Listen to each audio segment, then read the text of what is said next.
Okay, hello guys. Today we are from Group 7. We want to presenting our work that negotiating across culture. And next slide, please. Okay, for Group 7, we have Latifa Mutiarani, Farunisa Irwan, Rizky Novada Fajri, me, Malin Christian, and Nadia Azani, Mutia Nur Hasanah.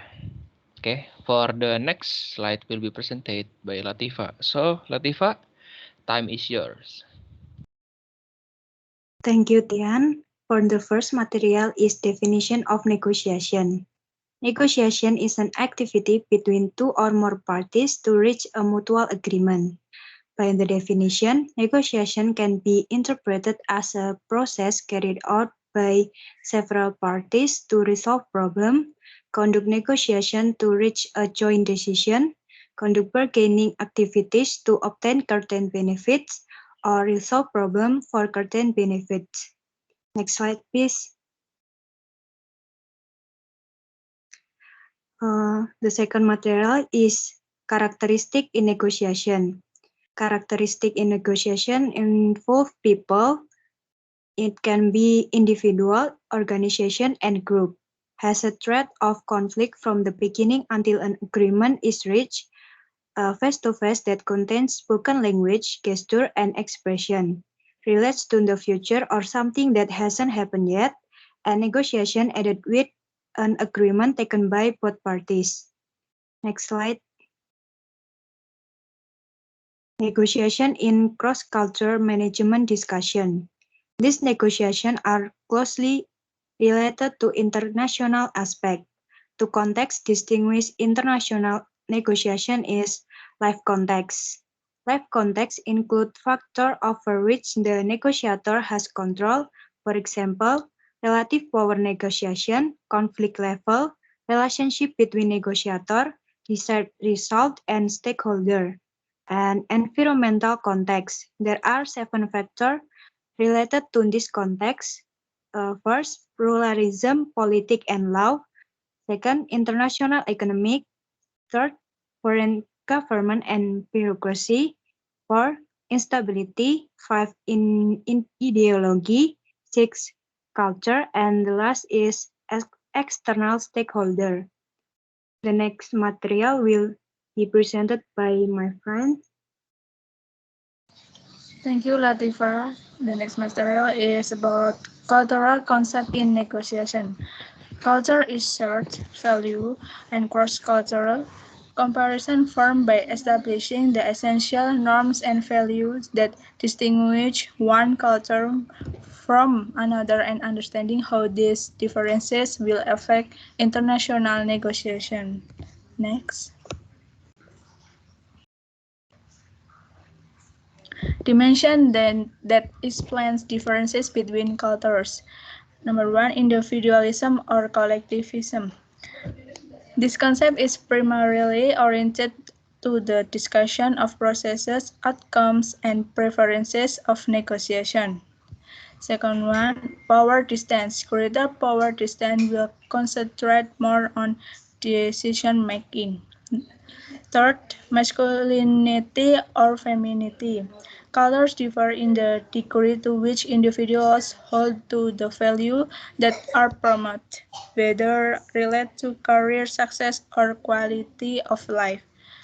Therefore, uncertainty avoidance. Negotiators with a high level of uncertainty will feel uncomfortable with ambiguous negotiating conditions, so they need to clear certainty. Next, cultural perspective that can influence negotiation.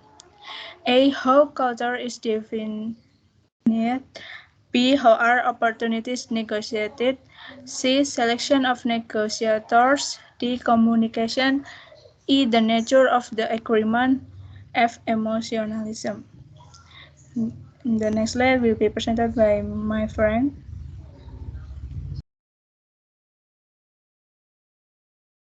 Okay, thank you, Fahrunisa. The next material is negotiation responsive strategy culture.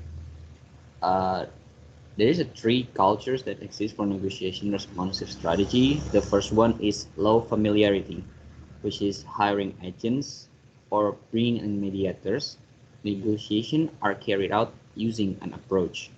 The second one is moderate familiarity, adapt to other negotiators' approaches and coordinate the adjustment.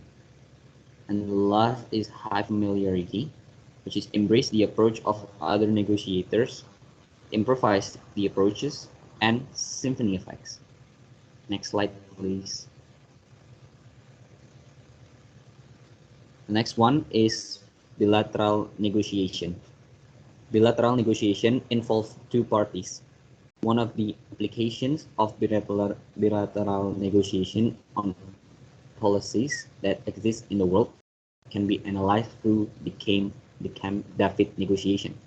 Camp David negotiation is an example of bilateral negotiation that involves a third party to assist the negotiation process using mediation and use a negotiation technique known as a single negotiating text. Next slide, please. The next slide is multiple parties negotiation. This negotiation is a negotiation activity that involves more than one party working together to achieve a goal desired by each party.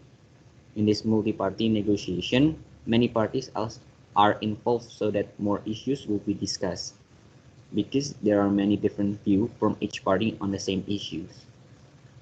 In a multi-party, each negotiator considers the strategy that will be used in the negotiation in order to achieve the wishes desired by each party.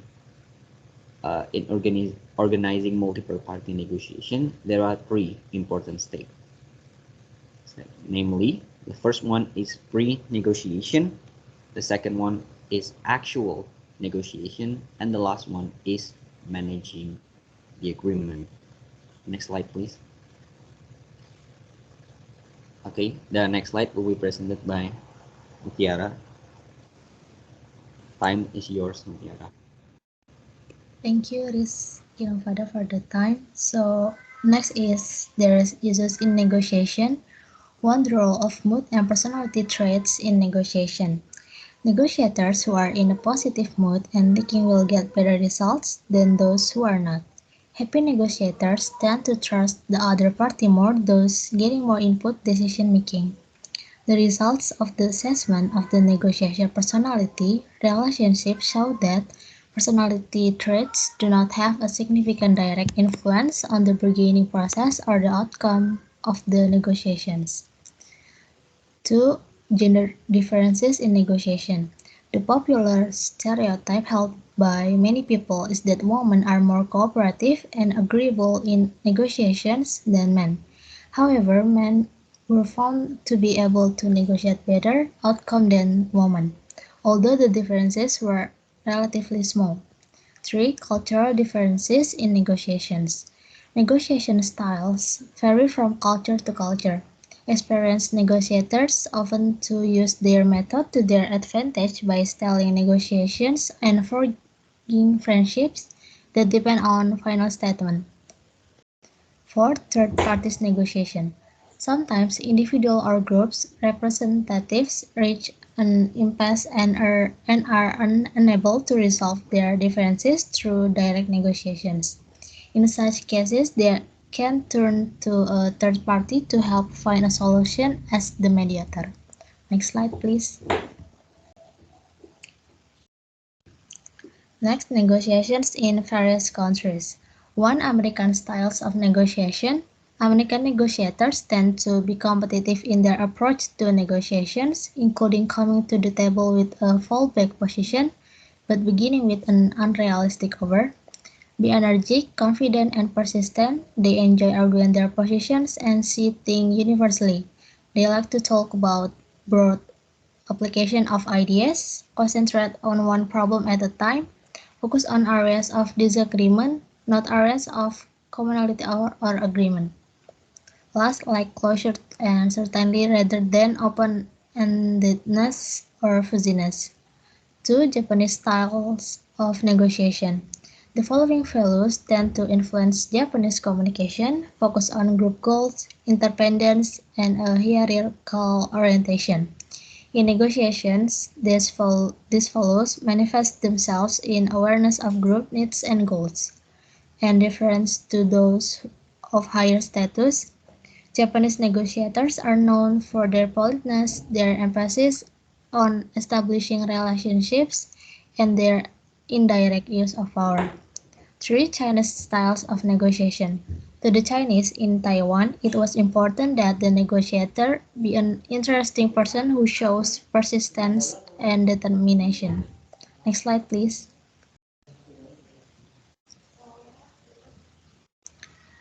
Next, business negotiations. Business negotiation is a social interaction to reach an agreement between two parties with different goals that they consider important.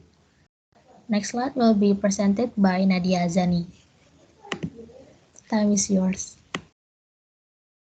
Okay, thank you Mutiara for the time. I'll be presented about factors affecting business negotiations. The first is culture. Liu et al. At 2012 argue that the culture within a group can determine not only the relationship approach in negotiations and after the negotiation tariffs, but also the possibility to influence the outcome of the negotiations. Second is business negotiation style. Before buyers and sellers can engage in business, they need to negotiate an agreement or contract, and the way a person thinks can be influenced by the culture they have. Third is time orientation. Each country has a different time orientation. Japan and South Korea are countries that have high time orientation. Meanwhile, France tends to be flexible. In Indonesia, it has the lowest time orientation. Number 4 is change tolerance. In conducting cross-cultural business negotiations, negotiators will meet people from different cultures. Tolerance of cultural change will affect business negotiations, and the ability to adapt to different cultures is a need in conducting business negotiations to avoid conflict. And the last is relationship. Having a good relationship between business partners can simplify the business negotiation process. Okay, the next is cross-cultural understanding in the business negotiation process. Culture is an important factor influencing the negotiation process and achieving the objectives in business negotiations. It is really important to understand the culture of different countries. A broad cross-cultural understanding will assist negotiators in conducting cross-cultural business negotiations. Okay, so that's all from me. The next slide will be presented by Malden. All right, thank you, Nadia. Okay, for the next one, we have difficulties in business negotiation process. The first one, we have communication. Communication is simply the act of transferring information from one place, person, or group to another. Every communication involves at least one sender, a message, and a recipient. The transmission of the message from sender to recipient can be affected by a huge range of things. And the next one we have cultural barrier. Cultural barrier are challenges to cross-cultural communication within an organization. When people from different cultures who might speak different language, we have different cultural beliefs or use different gestures and symbols to communicate, and their cultural differences might become barrier to workplace success. The last one we have prejudice. Prejudice is an assumption or an opinion about someone simply based on that person membership to a particular group. For example, people can be prejudiced against someone else of a different ethnic, gender, or religion. Next slide, please.